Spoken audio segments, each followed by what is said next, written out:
One night the master was filled with the spiritual mood of Radha and had so identified himself with her that he decided to go to the arbor to meet Krishna. Coming out of his room, he entered the rose garden. He had no outward consciousness. He soon got caught in the rose bushes and was scratched all over from the thorns, and there he stood. The night watchman found him and woke us.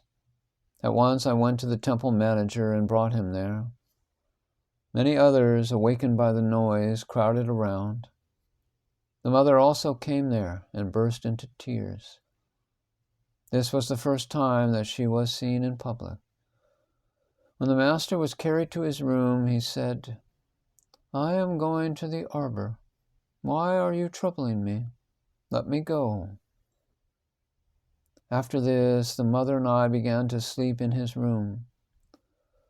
A couple of days later, however, he said to us, "Why are you suffering this way? It is so hot now. You had better sleep in the Nahabad." And so we obeyed. Once the master asked me to eat some of Mother Kali's prasad. I was reluctant to eat a piece of fish because for Hindu widows they are on a strict vegetarian diet.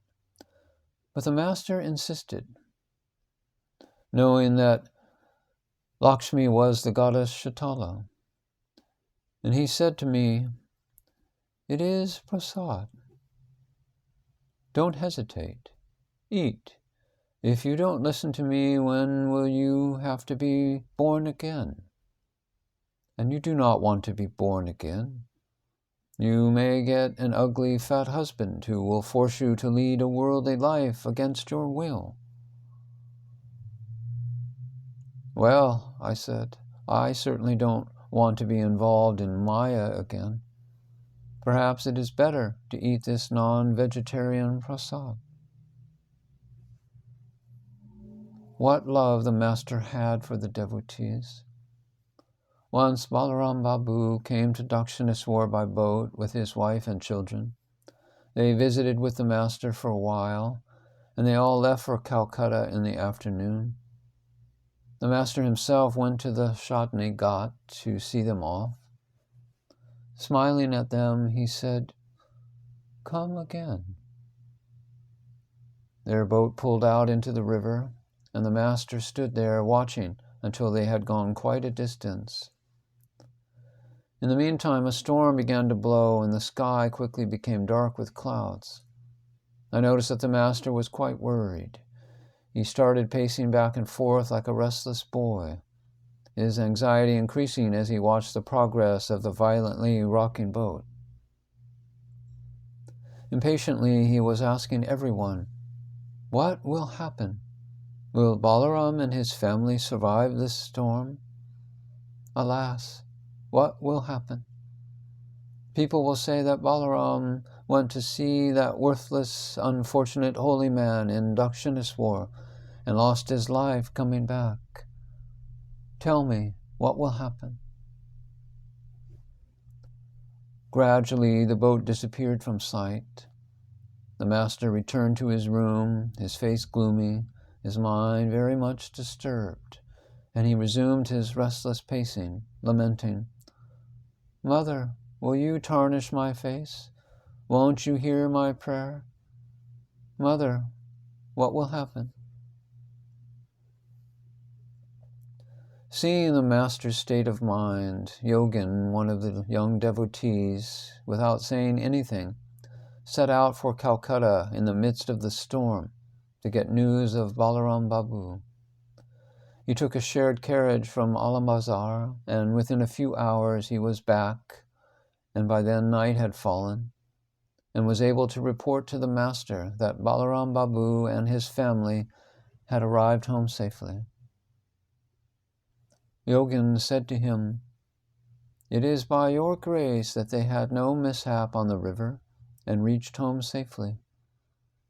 Seeing your anxiety, I went myself for news of them.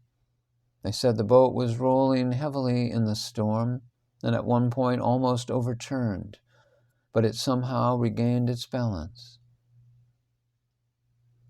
The master was overjoyed to hear the news, and he said to Yogin slowly, "What did you say? By my grace? Don't repeat to anyone what you have said. Keep it in your mind. Remember, by the grace of the mother, they reached home safely." I still remember the day he passed away at the Kasapur garden house. He was seated on his bed, reclining against a pillow. It was about noon. All were silent. Everyone thought that his voice was completely gone, but as soon as the mother and I entered his room, he slowly whispered, "You have come. Listen, I am going somewhere across the water, a long distance." The mother burst into tears. And again, Sri Ramakrishna, the master, whispered, "Don't worry.